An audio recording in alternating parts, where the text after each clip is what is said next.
Time. You promised us to give an exact order of which credit cards to apply for first, second, third to get multiple credit cards in the same day. So please explain to the boys. So Ari, I have a surprise for you. I prepared this table here. It has set up all the credit cards. That's a good way of explaining it. Wow. Okay. So come around here and let's show the audience. So we got Experian, TransUnion, Equifax. Again, I explained in all the videos how this works. The different credit bureaus. Each bank only pulls one credit bureau. So today let's discuss the order. So for Experian, I would go first Citi.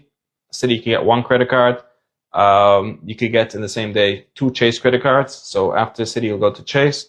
Again, Chase pulls Experian, and then you go to American Express. Also, they pull Experian. You can get 2 credit cards by them.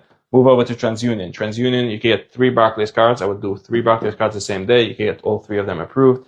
After that comes Bank of America. Bank of America is super exciting. Bank of America, you get a ton of credit cards the same day. I would start first with the business card. They'll be pulling TransUnion.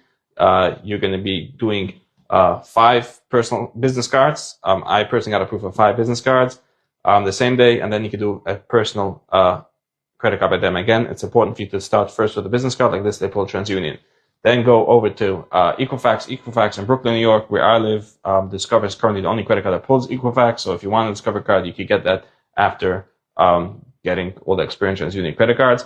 In order for Discover to pull Equifax, you have to first freeze Experian and push them to pull Equifax instead of Experian. There's a chat after you apply for the credit card. There's going to be a chat blurb that's going to pop up. Ask them to please pull Equifax instead of Experian. They'll agree.